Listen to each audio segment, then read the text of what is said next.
Hey, welcome to the show. I'm Daver. What up? I'm Chad. Chandler's back again. Chad and Chandler may or may not be about to redeem these nuts. Do our Nice. best. We No have- promises. If you're not aware, we had a little wagering involved with Full Gear 2023, and out of the point system, I ended up winning, and Chad and Chandler were the two L words. You can say it. We're So, yeah. losers. We're failures. I didn't like to want to think say it. it was more like golf or Jeopardy, right? The lowest scores. I won the right to eat some death nuts. Ooh, I did not, but we'll keep that optimism going. Keep that. We're actually going to by the way, I got a total of 25 points, and Chandler and Chad got a total of 20, giving them the tie. During our review of AEW Collision for 11/25/23, we're gonna start off right off the bat with a little nut eating, one or death nut challenge. I think the way it works is there are 5 individual bags, each gradually becoming hotter as they go. I think we're gonna do it to where I think we discussed it every 30 seconds. I was thinking Uh, just at the beginning of each segment, so like every match, right, or right at the beginning of every segment, just eat the bag. Yeah. Maybe not every Perfect. backstage promo, but there is 5 matches. Yeah, 5 So matches, 5 bags. Works. Perfect. Yeah. So every match, Chad and Chandler are gonna eat a increasing level of death nut. Should be a lot of fun. This is gonna be our first challenge fulfilled for a pay-per-view prediction. Should be pretty fun. I guess let's see. We're gonna start with Claudio Castagnoli versus Daniel Garcia. Now, before we get too Wanna- far into this match, Dave, we don't have to talk about it too much, but did something else happen at the same time as Collision this week? let me think. Oh yeah, that Survivor Series thing. War Games. Someone returned. Randy Our Orton? truth, baby. Our truth. is back. He got a pop. He got a good pop. It was an awful backstage ad, but all right. I just wanted to bring that up. It's always other cool stuff going on in wrestling. If there's ever a big TNA show, we'll have to bring that up. But Yeah, and CM Punk showed up. But maybe. so we're gonna go ahead and oh, I told you so. I forgot, but I called it. If you watched that video I made where Triple H responded to us Grapple-Sauce guys, I correctly predicted that CM Punk will be there multiple hours before the show. Just gonna put it out there. So you heard it here first, guys. You heard it here first. You ready, Chad? Right. Cheers, my friend. Clinky. I tweeted out before he returned. Ooh, level 1 pretty hot. That's got some Reaper in there for sure. For now. I tweeted out before the big return. I'm gonna laugh when all the Chicago fans cry when they go home. I feel like a dummy now.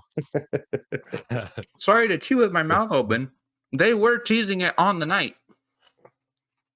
Was that a real WWE tweet that they tweeted where he was cross-legged and sitting on the ground with a really nice? That was really them? I thought that was fake. I mean, I don't know exactly what you're talking about, but I imagine so. They've been posting not fucking stuff about CM Punk.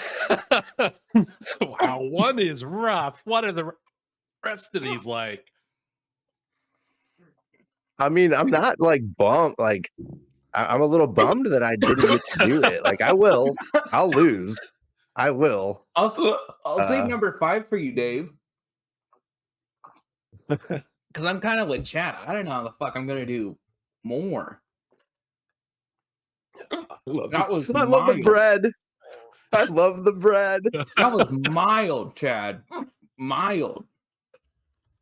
I might mute myself Loving it. like hiccup, but I'll join back in. So, Dave, let's Yeah, start yeah. talking about collision.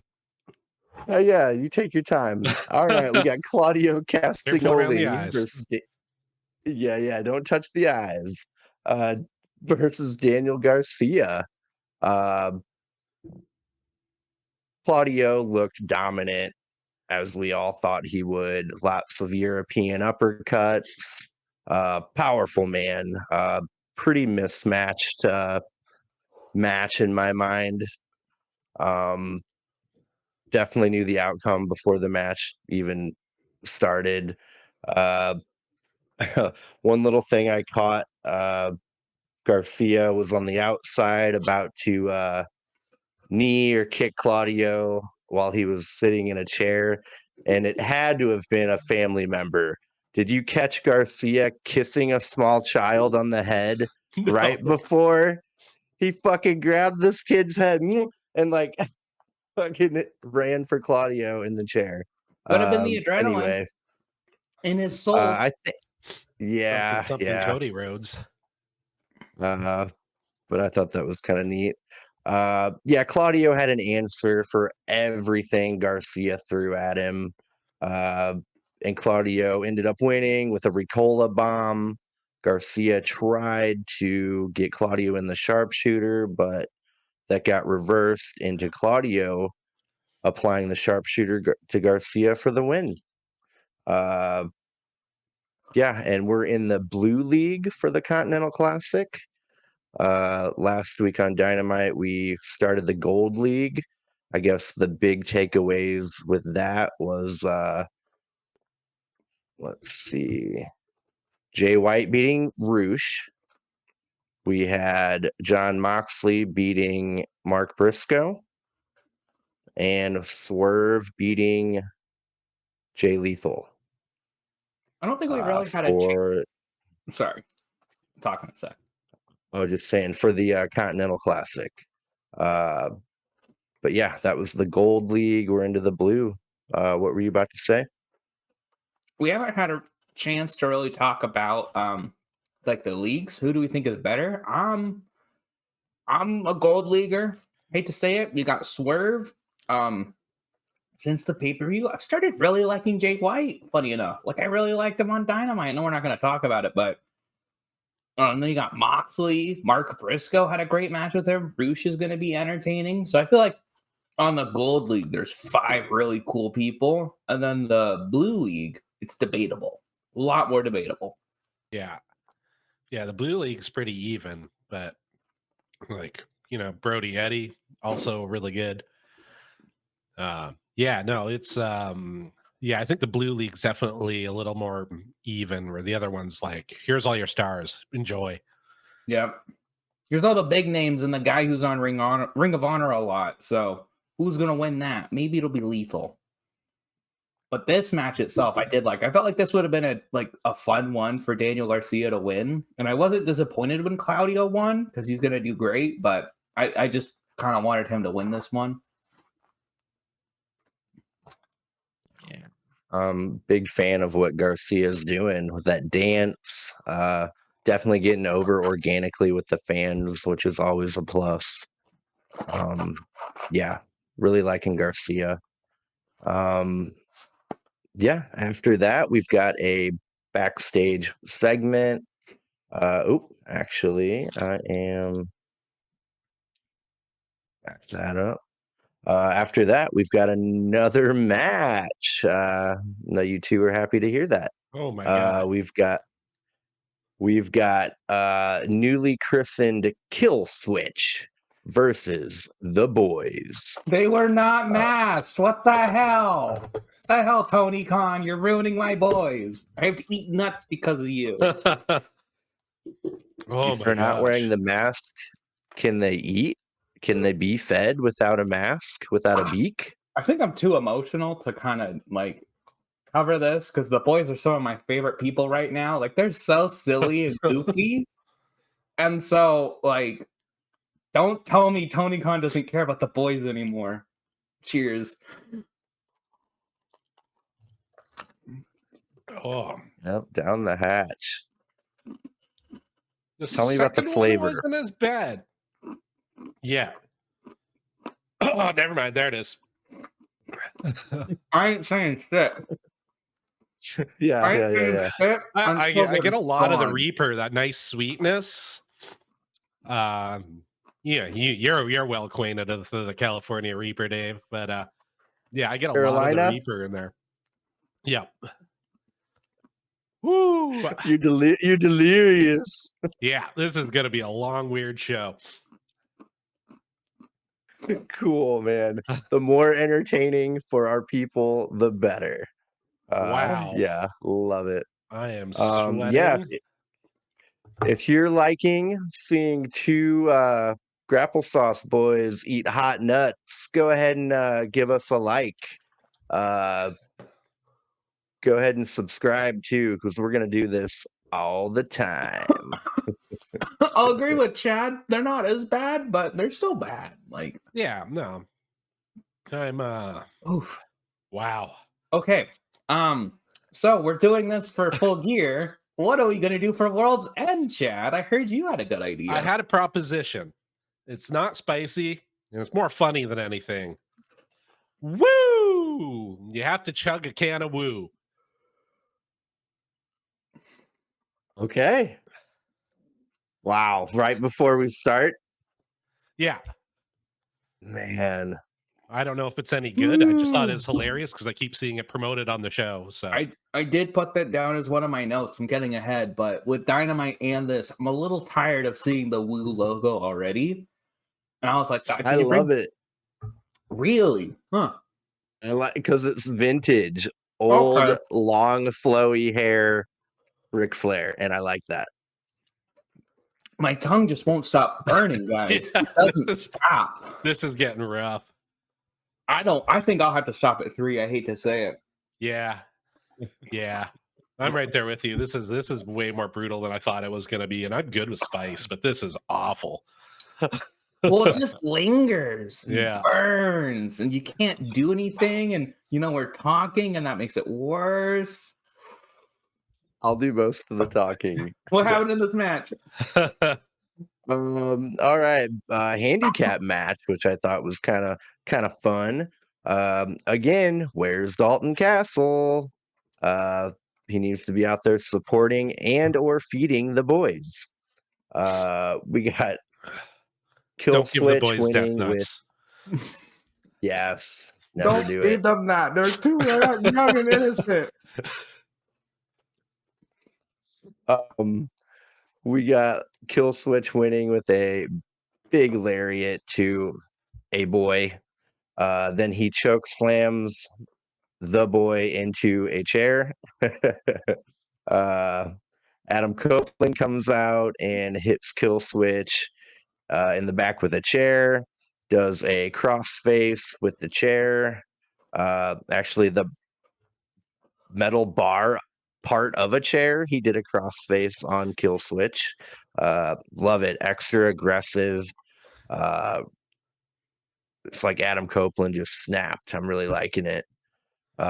He gives Kill Switch a concerto. Kill Switch tries to get up slowly, but then he gives him a curb stomp, then another concerto just to put down the big guy. I'm kind of into the name. I thought Christian was going to demask Luchasaurus also. What I thought was going to happen. I think he should maybe just get a new mask or something to clear up that lawsuit that I believe is still ongoing about the likeness and the mask and everything, which I'm not sure if you two know about, but no, totally a thing. That's why he disappeared from TV for a while, right? Yeah, it's still not resolved. Damn. Yeah, it was actually like a Halloween mask company designed that mask, and it was like available to the public, basically. And yeah, so we got an extra aggressive Adam Copeland. After that, we get him backstage with Lexi Nair. Uh, she wants to know what set him off, and Christian Cage's comment about breaking his neck is what set him off. December 6th in Montreal, Canada. He he wants a TNT title match. Yeah, intense promo. Uh, 10 out of 10. Great promo. All right, we've got another match. Before I'll talk a little bit about the Adam Copeland stuff, just because I remember him from WWE.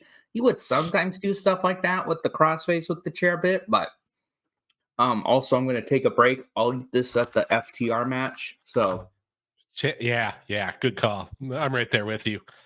Man, these things are whipping my ass. I'm gonna go get something else to drink. My water won't be enough. The one of the criticisms when Adam came in was like, oh, he's kind of boring white meat baby face, and it's kind of nice to see him do that. But I kind of feel like every big pop, they kind of have to do that because people are so excited to see them, like CM Punk, Christian, everybody's kind of did, even Bryan Danielson. Like they kind of come in and they're sort of generic and boring for a minute before they can really start digging into the character because people are so excited to see them.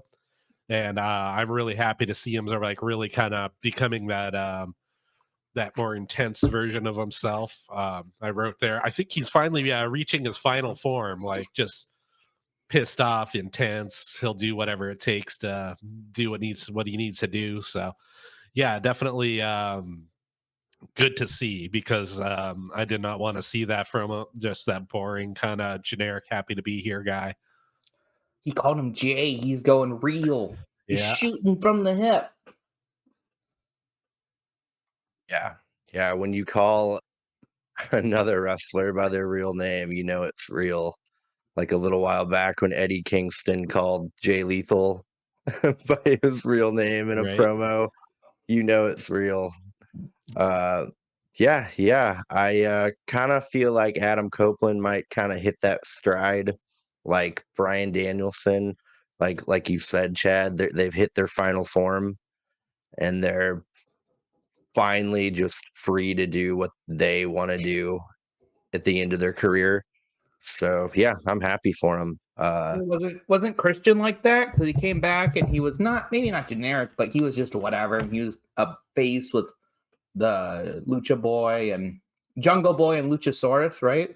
Yeah, he was literal thing was just I'm gonna outwork everyone, and he was just kind of almost the most generic version of like the generic paw wrestler until all of a sudden he worked everyone. Hey, your father's dead. That's Yeah. what got him over. And just your father's dead. So if he can do it, I can do it. How you doing, Chandler? I'm doing. Let's keep going. All right. Next match, Malachi Black and teaming with Buddy Matthews, which I kind of liked. I've never seen them team together. Versus Commander and some goober named Gravity. I've seen him before. He's definitely green. He's clunky. He's not refined. He definitely needs some work.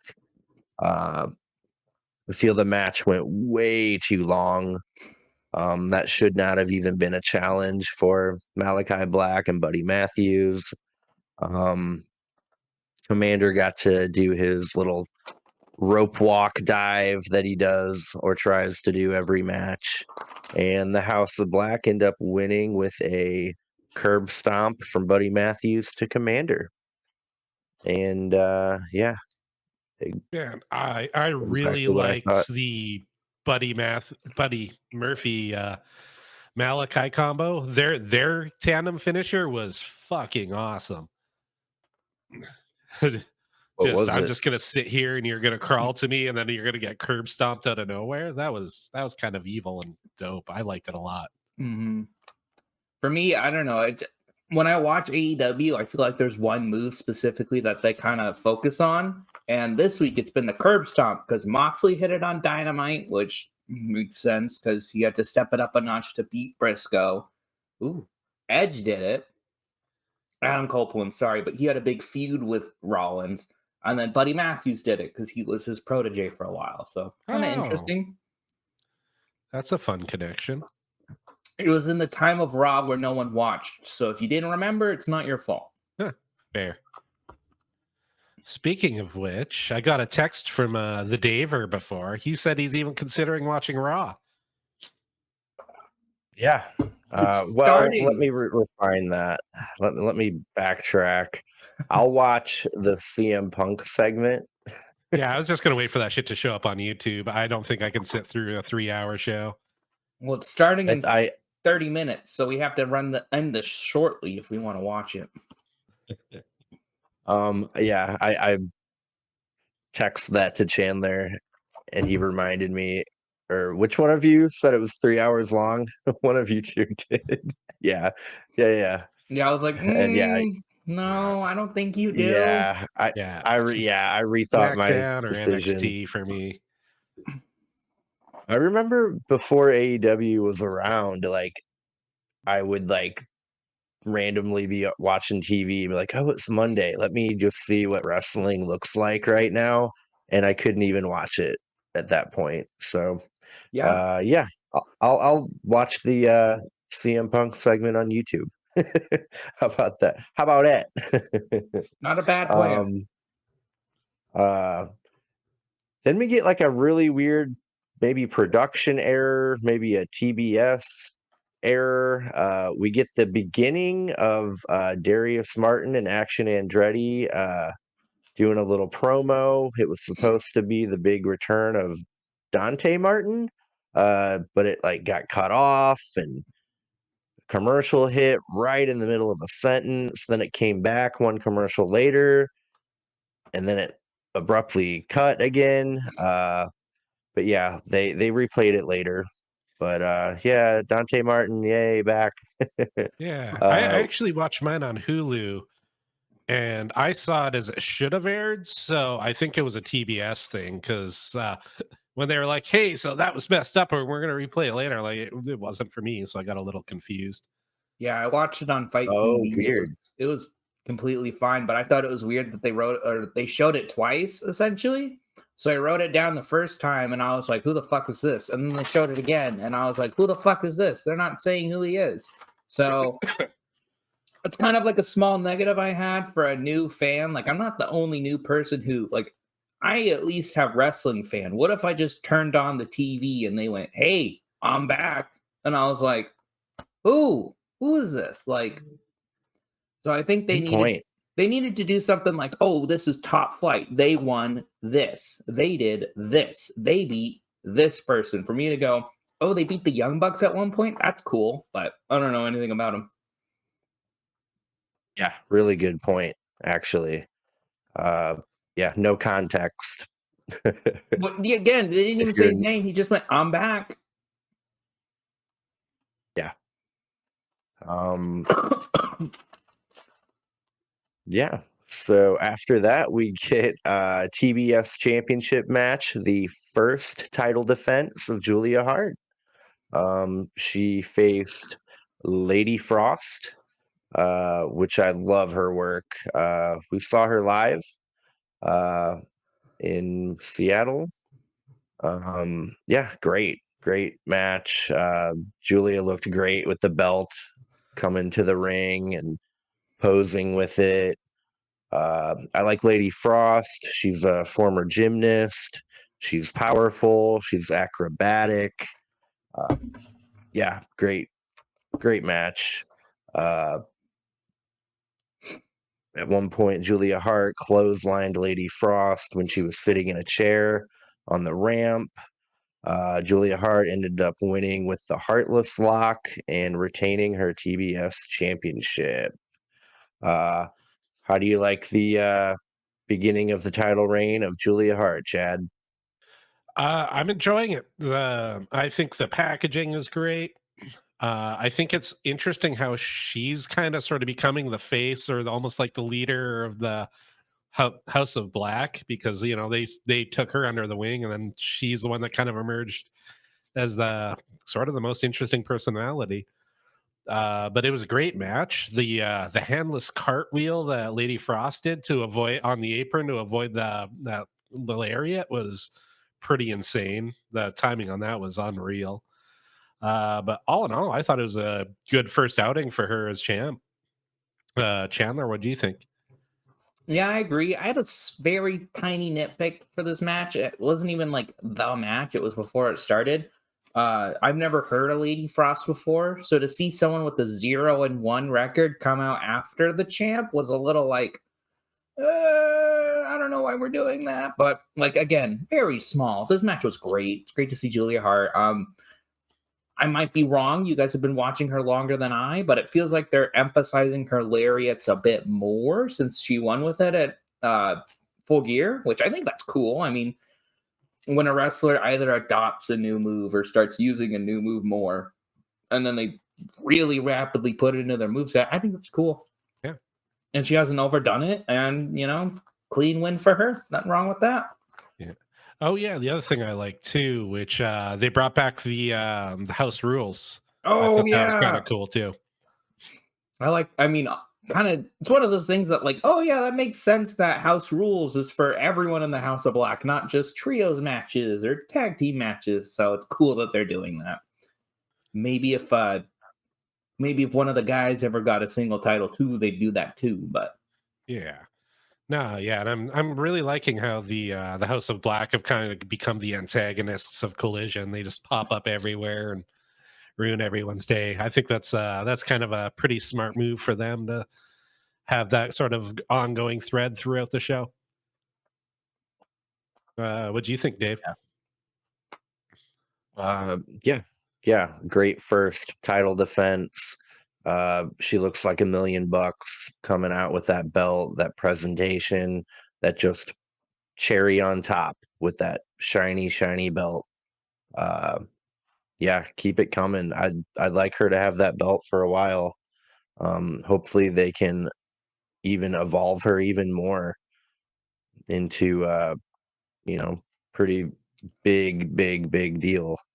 So yeah, I really loved it.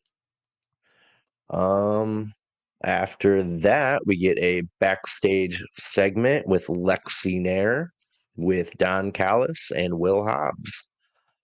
We got Don Callis whining about Kenny and Chris Jericho getting a title shot. But he's right. Yeah, Didn't yeah. I'm sorry to interrupt. Was this the bit where? Oh no! That's the Ricky Starks promo. We'll wait for that because they stole Chad's line. Uh, Looks like Will Hobbs has a new catchphrase slash T-shirt, which I really like. Um, I'm a little leery about buying and wearing the shirt, but I like it. But his catchphrase is "I'm big, I'm black, and I'm jacked." Love it. The shirt really gave me like a just simple, like Stone Cold 316 vibe, like just black shirt with white lettering, fucking simple. Yeah, really like it. Yeah, let's see. After that, we've got FTR versus the Righteous. Um, I'm really starting to enjoy the Righteous. They're growing on me. I did not write that down, but it's kind of the same way. I wrote FTR must really love these guys because I feel like they keep on wrestling them. I don't know. Maybe this match wasn't that great, but I'm still not really like that into them. But tell us about it, Dave. What happened?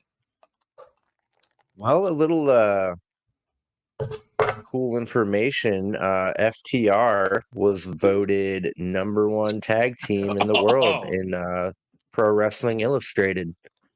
Uh, Pretty neat. That's cool. And I actually want to see another that list. Like top 5, top 10. Sorry, continue. and another question I have: where was Jake the Snake? Are these getting easier? Did they like mislabel them, or Where am I was just getting acclimated to them? Where was Lance Archer then too? You know, I know they mentioned Jake the Snake Roberts, and I'm totally not stalling to eat these, but I know they did mention them, so I'm gonna do it. Yeah, they were mentioned. But yeah, we did get kind of a botch. I don't know if you noticed, some Dax tried to dive off the top turnbuckle onto maybe Vincent. Can't remember. But yeah, they recovered with that. We got Dutch giving one hell of a power bomb to can't remember, Dax or Cash. FTR win with the Shatter Machine. Kind of the main part of this match / segment was Malachi Black and the House of Black coming out to kind of mess with FTR. The lights go out. They come out. We get Malachi Black calling Claudio Cesaro, and he name dropped CM Punk. I missed Also, the Cesaro bit, but I did notice the CM Punk. Yeah. So yeah, basically the brotherhood they thought they had in AEW doesn't exist. Ooh, I damn. thought they were getting easier. They're getting easier, It's right? creeping up. Nope, that's it. I'm done. It's creeping up. It is I'm getting sorry. awful. I'm done. I want to finish this. I want to enjoy the rest of my night. I'm not eating those. Yeah, I'm right there with you. Holy fuck. It's just getting worse and worse. Well, when it I starts, vow when it's my turn, I'm gonna eat all of them. good for you, Dave. I want Holy to see hell. you try. Oh, okay. Yeah, House of Black coming back out. I can confirm they were there, and they're still targeting FTR. How about you, Chad? What? Oh man, I am tripping balls now. All right. Yeah, no, next match. All right. After that, we get our little redo for the Dante Martin return backstage segment. Hey guys, he's back. After that, you see? he's back. He's back. Who is he? He's Who back. even is he? He. Then we get a Tony Schiavone segment with Ricky Starks and Big Bill. Big Bill talks about making it back to the top and having a problem with drinking in the past and overcoming everything. I found it to be quite the babyface promo that he cut. And then he lost me when he started rambling on about basketball and bubble gum and something else. But yeah. And what was it that Ricky Stark said? I'll say it. He called Jericho a clout vampire, which is what Chad says a lot. Yeah. So yeah, did you just you didn't hear that from anywhere, Chad? Oh, You I'm just sure heard I that have. I listen to so many podcasts. he stole it from you. That's Yeah, what he maybe did. Ricky's a Watch fan. his Grapple-Sauce. Yeah. Ricky's a fan. Triple H is a fan. You know, I liked the beginning where he was like, I had a drinking problem. Now I'm at the top. And I was like, you know what? Good for you, Big Bill. Because I was one of those haters because you were real shit. You were real shit. But now he's better. And then it ended poorly. Like you said, Dave, he just kind of rambled and I got bored. So Yeah. I don't watch basketball, but I know all those guys are real good. That kind of made me laugh.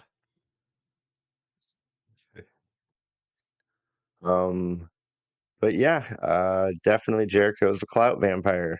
Then we get a little recap of the Continental Classic, and the Gold Team winners and who they're facing next. After that, we get finally a Keith Lee match, Keith Lee versus Lee Moriarty. They do a little martial artsy kind of stuff in the beginning. We get a roundhouse kick from Keith Lee, but he missed it. Uh, we get Keith Lee winning with a big uh, power body slam, real old school move. Looked good. He was definitely, uh, way too powerful for Lee Moriarty. Um, After that, we get Keith Lee backstage with Lexi Nair, and he is going after someone, and they know who they are. Are they finally finishing the story? Oh, I didn't even You think know who about I'm Swerve. talking about. I was thinking of Miro. Just a big beefy boy to go after. Yeah. Or And I what's his face was mentioned too, the guy that trained Moriarty. Shane Taylor, they Yeah, already yeah. did their thing though. True. They've had their match. And Swerve is busy until like at least December 30th. So Hey, Keith Lee can cost Swerve. Well, no, nobody at ringside. no, he I can't. don't Yep. know. Maybe he can pull some shenanigans and cost him a match Yeah, But or he can walk multiple. in and hit Swerve's opponent. big matches for next week, though. I'm really excited for Jay White and Swerve. Yeah. Oh gosh. Yeah. That should be a banger for sure. Did either of you hear about Jay White being frustrated with his booking? I don't blame him. It wasn't great. I mean, a one-legged MJF still beat him. So Yeah, they could have booked it differently and had the same outcome and made him look a lot stronger. Yeah. They didn't need the injury angle at all. Period. Yeah. But yeah, we've said our piece on that. Oh, um so now that we're kind of getting to the last Continental Classic match, I'm gonna rant a little bit, but we'll see how long I can do it. What's up with these stupid titles? They're at ringside for every match, but Eddie Kingston is still the champ, but Brody King beat him, so he's not the champ. But they're at the table. So what the fuck is going on? He's not the champ. He doesn't have them. He relinquished them, but he's still the champ. Is he the champ until the tournament's over? Is that what we're doing? I think just the winner gets all of them now, which kind of negates the whole purpose of his promo. They're over. Like, I just watching the promos and going like, okay, Continental Classic. I get to see Swerve Moxley, Swerve White, all this shit down the line. I want to see that. But when they get to the end, I don't really care who wins. I don't want Swerve to win this because I don't want him to win a new title. I want him to win the title. He needs to be in the main title picture. So I don't know. I'm still letting it play out. I'm not out or anything, but it is kind of annoying how they almost had they had a tee set up and a perfect home run, and they fucked it up a little bit. Here's a question. Did they sneakily unify the Ring of Honor World Championship? With the TV one? It's a triple crown now. Oh, so the Continental, the New Japan one, and the Ring of Honor? I think so. Yeah. Nobody's mentioned the TV since Joe dropped it. Well, no, so Eddie's two the titles world, and the Continental title are now one title. Okay. Yeah. Huh. Yeah, they unified the our Ring of Honor World Championship. So are they going to put the TV title on someone soon so they can have a singles title, or are we just going to It's not a tournament. Care? Oh, They've there got is? a tournament. I missed that. Okay. Yep.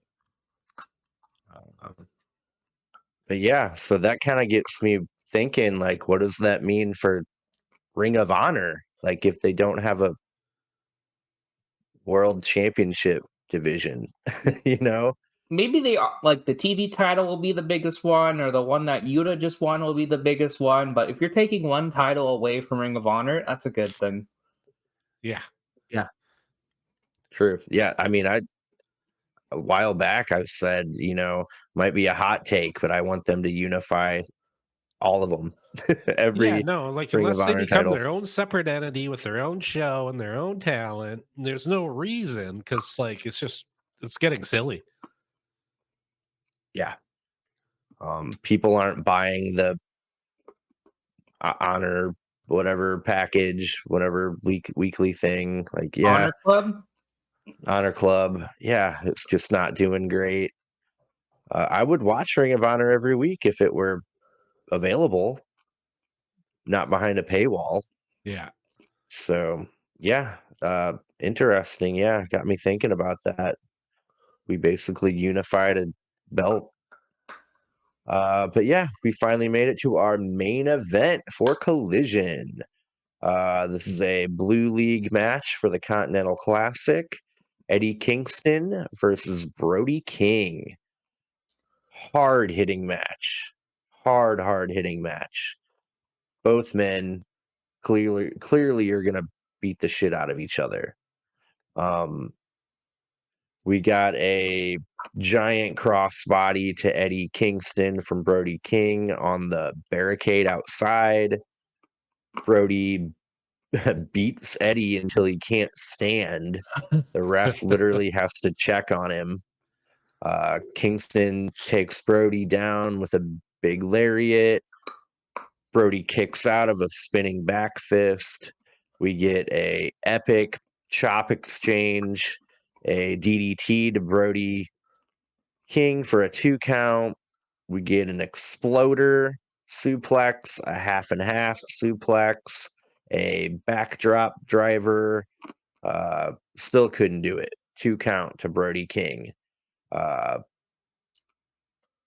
Eddie couldn't get the job done. Brody King ends up winning it with Dante's Inferno. What a shock win. The underdog took it.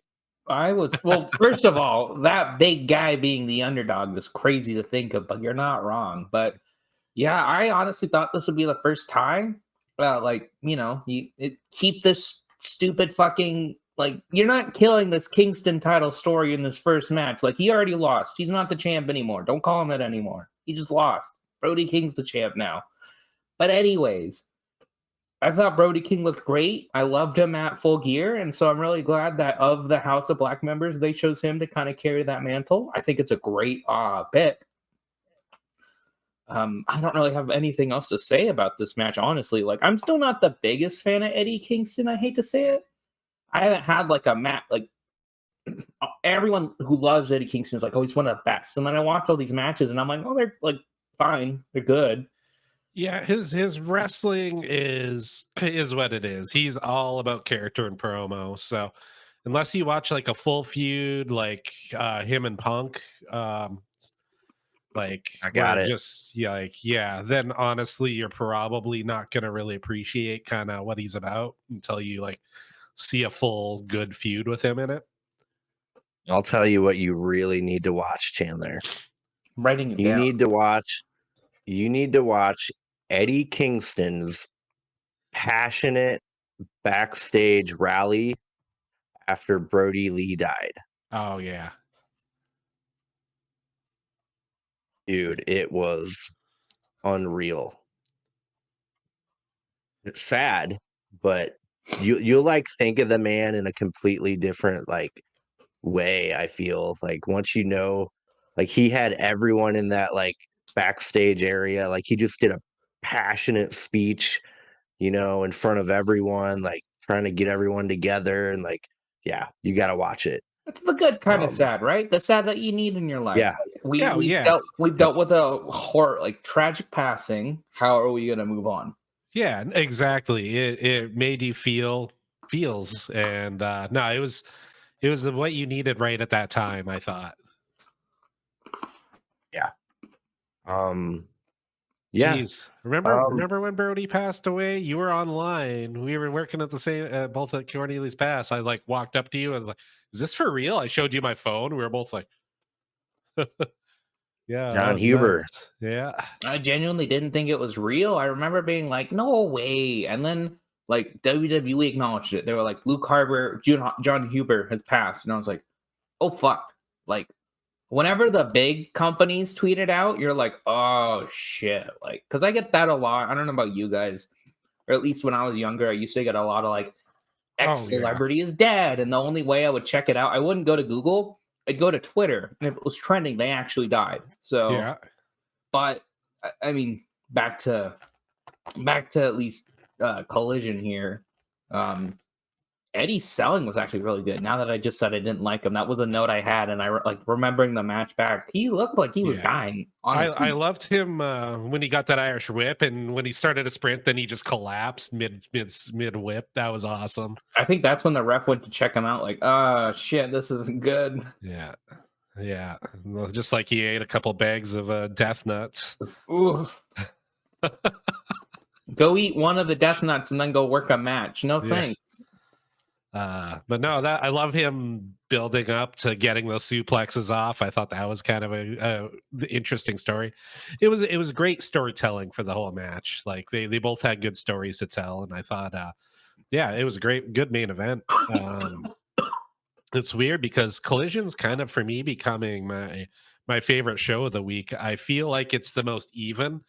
It's never like hits like the highs of some shows, but it's never all that low either. It's always just very reliable for me, and it's I don't know, really always really enjoyable. They did actually do a live Rampage before Collision this week too, Did you watch it? which I didn't realize it until I turned on Hulu Live TV for. I got the last little part of Wheeler Yuta versus Shibata. But yeah, that was the main event. The Great Wheeler Yuta Yuta. got that. He got that ROH Pure Championship back. I hope he kind of just stays in Ring of Honor for a bit. Like, I don't really dislike him, but he's got a Ring of Honor title now. You know where to Yeah, go.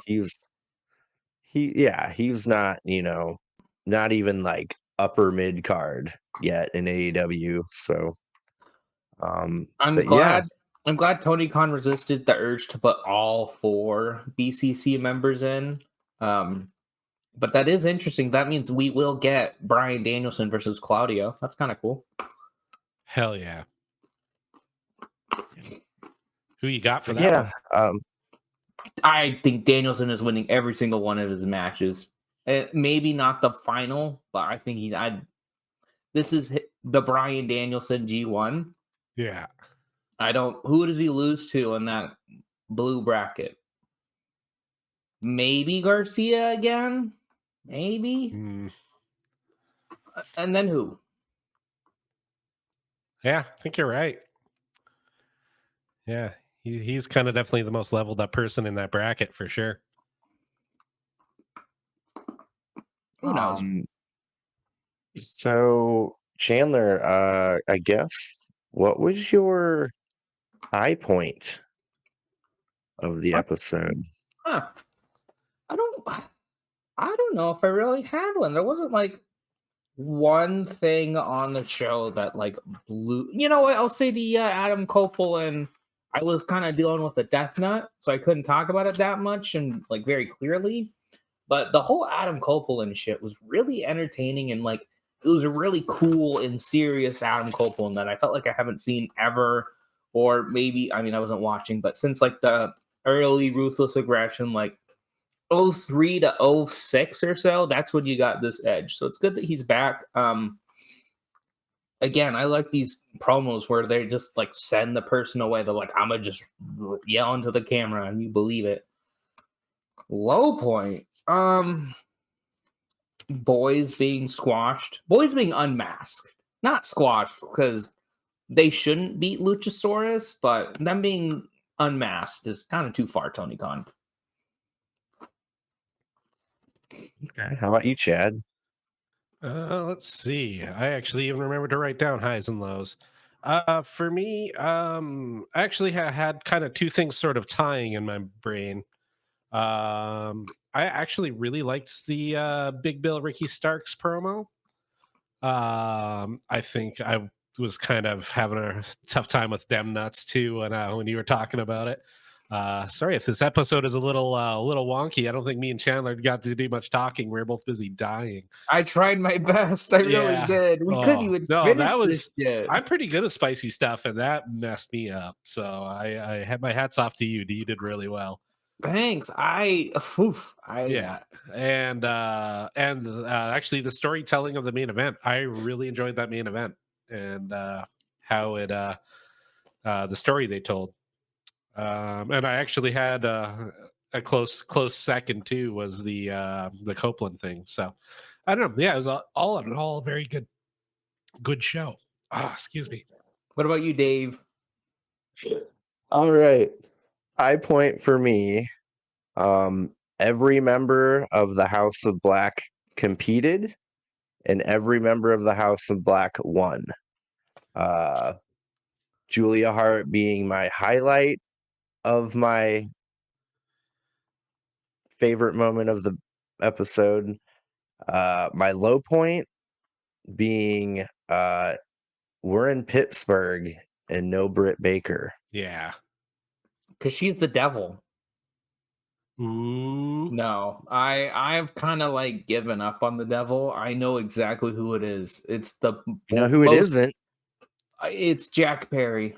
I think it's Jack Perry. Well, you heard the laugh last or on Dynamite. That was a little like I yeah. think in this case, I don't want to like dog him, but the most boring answer is the answer, and I want to see how it works. I think it'll be bad, but I want to see how it works. Maybe like, what if it's like Jungle Boy's the devil, but it's like all of his henchmen are like really cool. Like it's Okada, fucking all these like I don't know. That would never fucking happen, but it's all these like crazy Japanese guys. I don't know. That's the only way you could like make that interesting.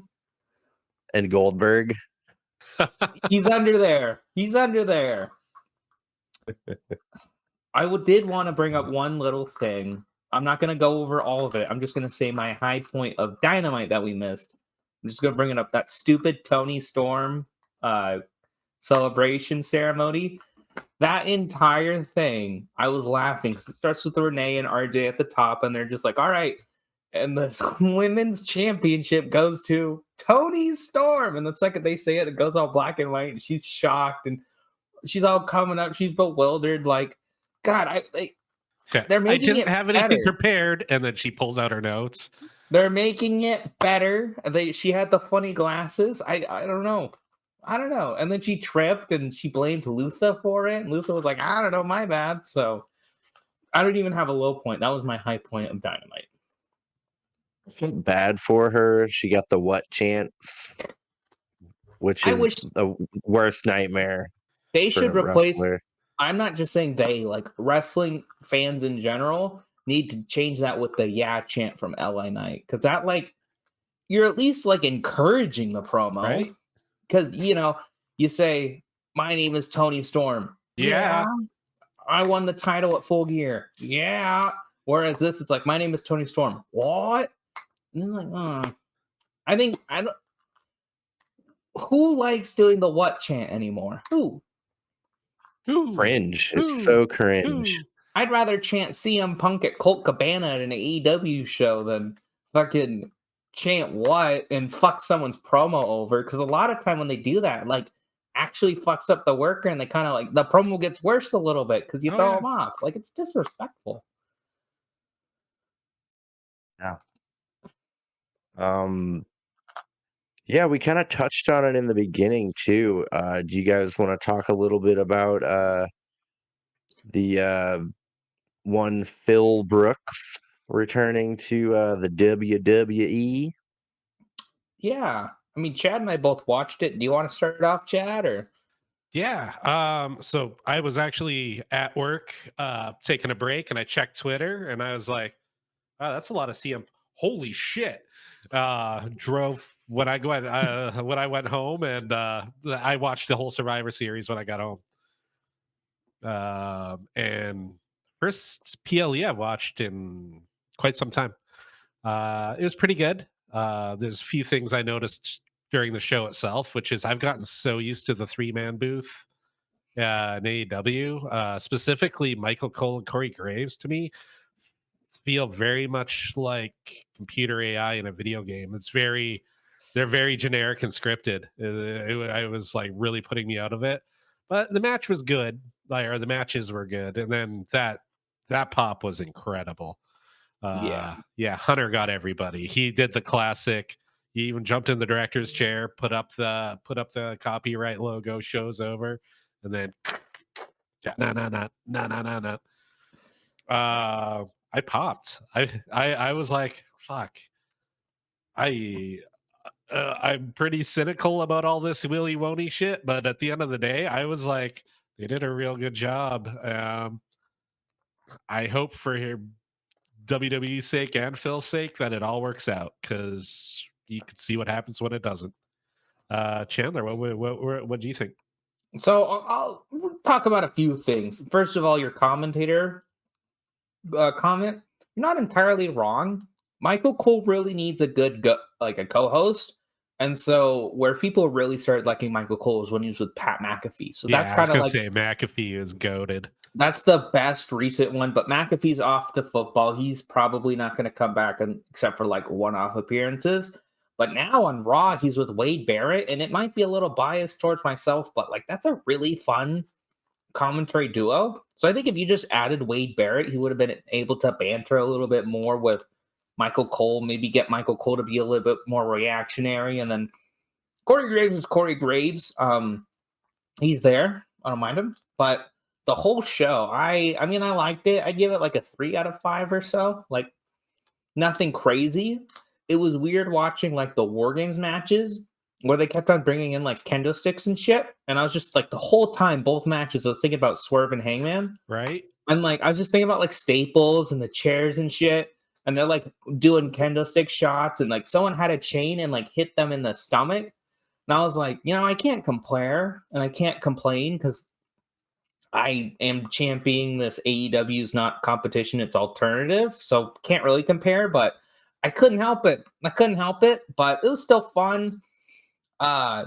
Randy Orton's pop was fucking huge too. Dude, like, can't forget about jacked. that. My God, Randy Orton is like that's one of those. I'm at the point where it's like John Cena. I'm just nostalgic to see him. So if he goes out there, hits his DDT, hits his RKOs, I'm happy. And then with CM Punk, they were fucking teasing that guy on the show. Because I was telling Dave about it. There were multiple backstage segments, like in between each match, where they were like, dude, Randy's not here. Is Randy going to be here? And then the match started, and they got to the final contestant, and he still wasn't there. And people were fucking chanting for CM Punk and shit. Like, yeah, no shit. And then, Randy came out, had his excellent finale to the War Games match. And then there's CM Punk. But yeah, I mean, they showed that copyright logo, and I was like, all right, I can relax. He's not going to come out. And then and I'm like, fuck, you're kidding me. So that place came unglued. I think they had finally been like, yeah, it's not happening. Like everyone was like, okay, it's not happening. Like, yeah. Now, it's funny. Like, yeah, I used to be a big WWE stan, and then AEW came along, and I kind of stopped watching. But damn, like my favorite era of WWE was actually Triple H's version of NXT, and that was the old NXT. Show's over, psych. And yeah, I was like, damn, he got me again, you son of a. At least he's bringing it back. Yeah. Dave, I know you didn't watch Survivor Series, and maybe you'll watch a couple CM Punk segments, but you have anything you're curious about with this CM Punk introduction to WWE? Yeah. Kind of wish I knew, maybe how long of a contract he negotiated. I think they're Um, looking at about like 3 years, is what I heard. Yeah, they said okay. multi-year, so Um, I guess something else too, with me being the bigger AEW fan, this like must be pretty embarrassing to AEW. Kind of a scar. Uh, do you feel the same way? I don't. I think it's apples and oranges personally, but Yes and no. If you had asked me that the moment after Punk debuted, I would have said no because it's like whatever. Like they already fired him. He was a problem in AEW, so at least they got rid of him. Now since then, it's only been like 2 days, but I've been reading up a lot, like just about as much as I can. And supposedly Punk has been saying some shit where it's like AEW was like the little leagues and you couldn't become big in AEW. He only respects the top guys in WWE because they are the top guys in WWE. So it's like shit like that where it's like if he comes out with more shit like that, and let's say he just buries AEW, I don't think they will because WWE never mentions the other brand, but if he just buries AEW, I think then it would, but we're not there yet. What do you think, Dave? Um, yeah, I mean, it's got to be kind of a blow to AEW. Like at one point, they had CM Punk in their company returning after 7 years. You can't really beat his return on Rampage in 2021. Like I watched the WWE debut the other night, and like to me, it really didn't have as much impact. After he was literally on TV 3 months ago. So, uh, but yeah, I thought it was a little interesting too about the Seth Rollins and Drew McIntyre, uh, them being a little angry Oh, it's with the all work. situation. Um, do you think they're both a work? I'll tell you why. So we'll get to Rollins first because that's a bit more like easier to kind of Work. point out because he's been saying for months that he was throwing pot shots at Punk. Like he called him a cancer and shit like that. And then he's flipping it off. He was angry, had to be escorted backstage. I think the men in the match knew that Punk was going to be there right before they went out. So the entire time in the match, they knew. So I'm sure they were like, okay, how are we going to like respond to this, amp this up, and make it a little bit about myself, which isn't a bad thing in wrestling. You are selling yourself. So, I mean, I kind of give Seth Rollins kudos for it because he's like, I'll just pretend to be super fucking pissed. I don't want to see this guy. And then at the house show they did, which is always like kind of like a flag. If they mention it on a program, they're probably going to do something about it. So Rollins was like, I don't have anything to say about people who left this company and have nothing to add. So it's like, ooh. And then the Drew McIntyre one, that one was also caught on camera, but it was just him storming off. Like it's like bell rings, 10 seconds later, he's up the ramp. That he also mentioned at the house show on Sunday last night because he was like, yeah, you guys probably saw me storm the ring. So it's one of those things where like I don't think they would be like, oh, my real person stormed the ring. And he stormed it before Punk came out. So wasn't in response to Punk. Maybe it was just him wanting to get out of the way. So I personally, Seth Rollins is like 100% of work. McIntyre is like 95% of work, in my opinion. yeah, no, like specifically Seth. He's a company man and he's a Triple H guy. Like you know him and Triple H probably had at least a bit of a conversation of like this is what we want you to do kind of thing. Because yeah, no, I don't think. I think even if Seth had a real problem with CM Punk, I think he's too much of a professional to like let it come in his way. But who knows? I could be wrong. Well, you got theoretically, say Rollins keeps that silly title on him till Mania. You got Punk and Rollins in the main event of night one. Punk gets his long-awaited main event. Doesn't matter if he loses. I mean, I don't know if I want the Rollins reign to get to Mania, but you get what I'm saying, right? Like Mm. there's main event night one, Cody Roman main events night two. Like it is kind of all lining up, but Yeah. still interested in see where it goes. Other than Rollins and Drew McIntyre, what are some other possible feuds we can get? Nakamura, Cody. that's really not on the table anymore, or It could be. Yeah, there's a lot of time between now and WrestleMania. They can do some like little short-term stuff. Well, Cody's got to do something from now until at least Rumble, because even if he doesn't win the Rumble, he's gonna be a big part of it. And even if he doesn't win the Elimination Chamber, he's gonna be a big part of it. So, in the 2 months before then, I don't think Cody and CM Punk ever locked horns. That'd be good promos. Yeah.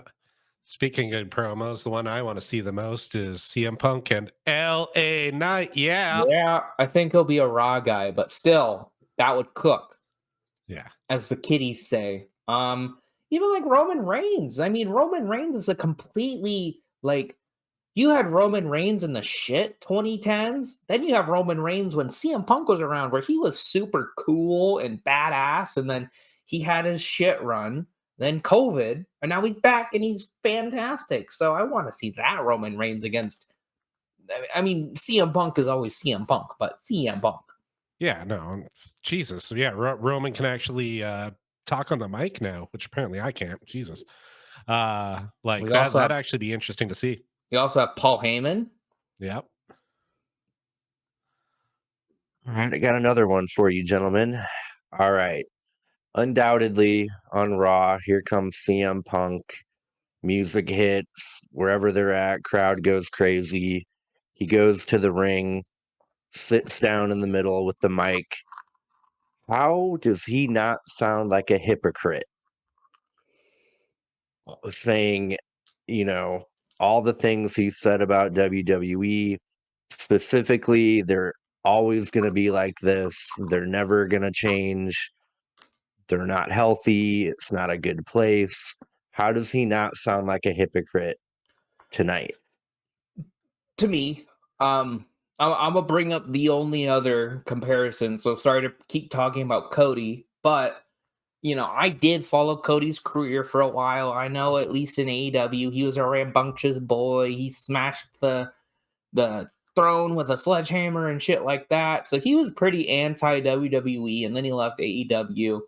And I guess the way he phrased it, where he was like, "I just want the title my dad didn't hold." And at least that's what he said. I'm sure there's other reasons like money and shit, but at least that was enough for me to go, you know what? I can buy it. Like, you signed yourself out of that AEW championship. You want the top championship no matter what promotion you're in. He left AEW, go to WWE, win that title. So I don't know how CM Punk will not look like a hypocrite. He already does look like a hypocrite, but maybe he'll cut such a good promo that we won't worry about it. Yeah, that's kind of what I think he'll do. Is he's just going to rely on his charisma and his promo skills. Probably just going to no sell it and just go on with business and just kind of ignore it because him. He once he gets going on the mic, you kind of forget about all the rest of that shit. At least I did when he came into AEW. I was like, guy's kind of a dick, but I can't stop watching him. He's still so good. Yeah. Yeah, so kind of the way I look at it, again, their AEW is not competition, they're an alternative. But the ball is in AEW's court now. Like, how do they respond? Like, what can they need to do something big in my mind to get some attention. MJF was pretty popular news there for a little while, but yeah, overshadowed now. I kind of disagree with that just a little bit because I mean, AEW did just sign Will Ospreay a few weeks ago. Like that's not CM Punk, but that's about as close as you can get to CM Punk with free agents right now. Like Monet would be the thing. I think maybe Monet, except there's a lot of reports she's going to WWE.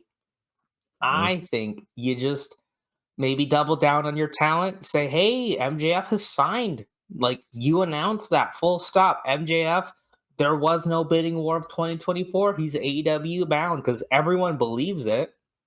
So, yeah, for me, you just no sell it. Just focus on yourself, because this is just a moment in time.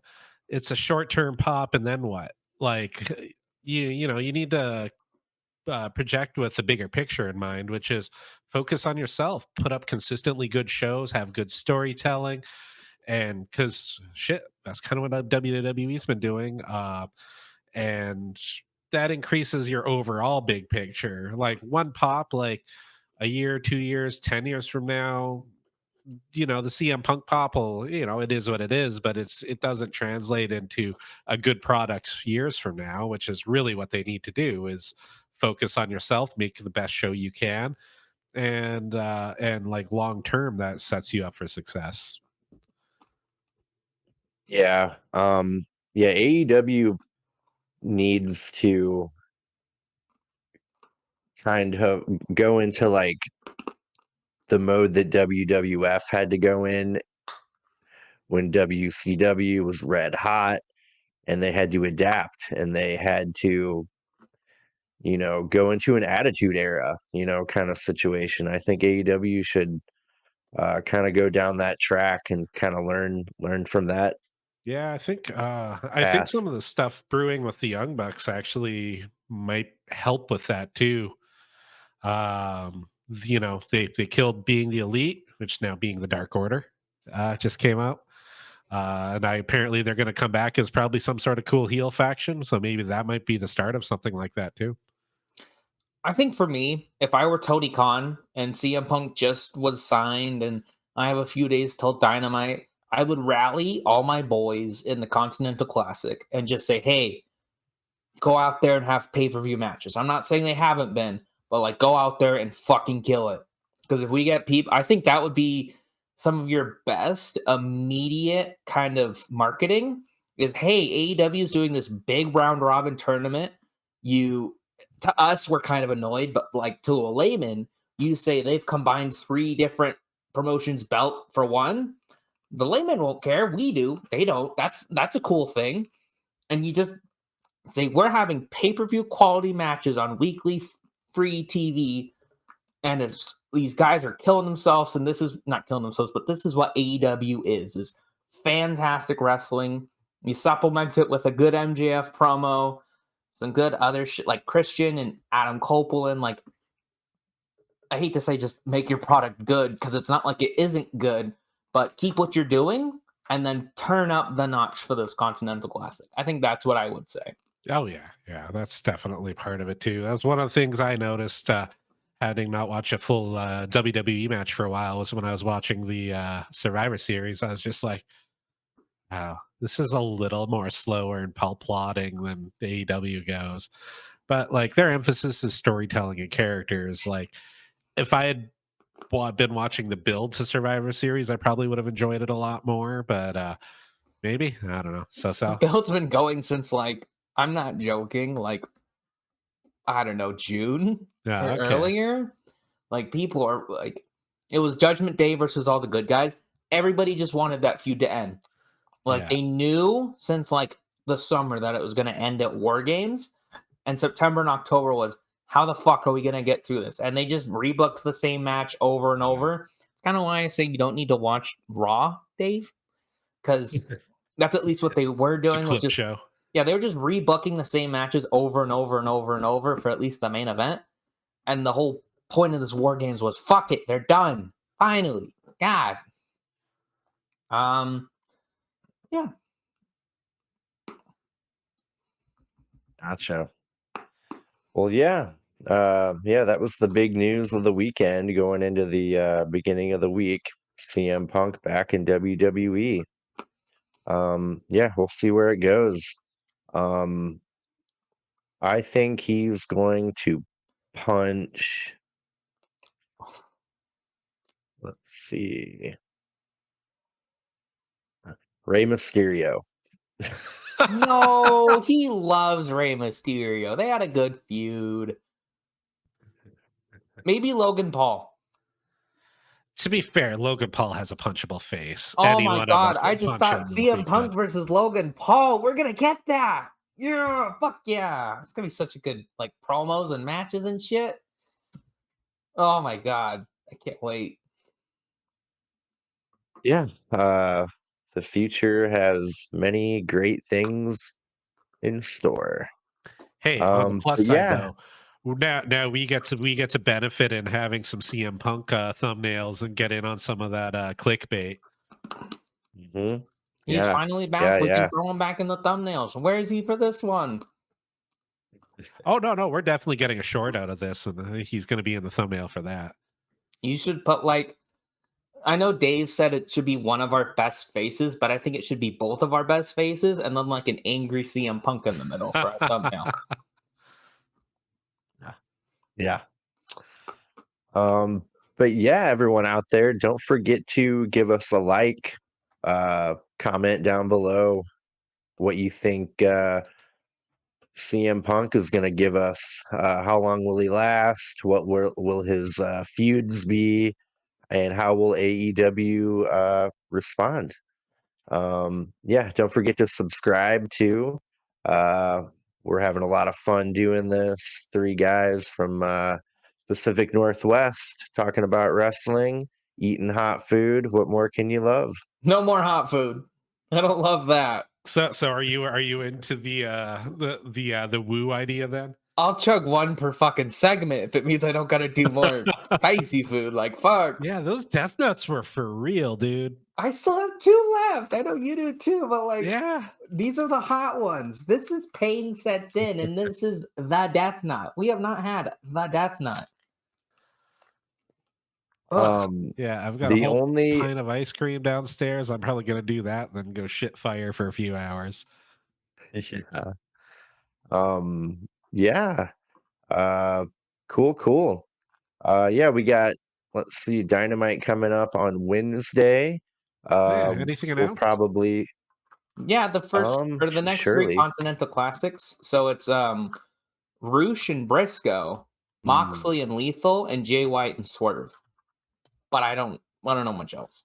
Yeah, Jay White Swerve. Yeah, I'm into that. Oh, that was one thing too. I know we're kind of wrapping it up, but I think I was busy sweating out death nuts. Did you mention the little promo or the montage they did about the gold block winners? I loved it. That was awesome. I had right here in my notes. I think I was too busy crying like a bitch. Well edited, good music, good storytelling. Immediately made me way more emotionally invested for the rest of the tournament. So I hope they keep doing those every week, just recapping the other bracket. I genuinely, this might be controversial. I don't want Swerve to win this. I want this would be a good thing for Jay White to win. Give him a big win over like Bryan Danielson in the finals. I maybe just have Jay White cheat to win the whole way. I'd be okay with that. Yeah. In theory, in practice, I might not, but at least right now, that's not a bad pitch. Yeah.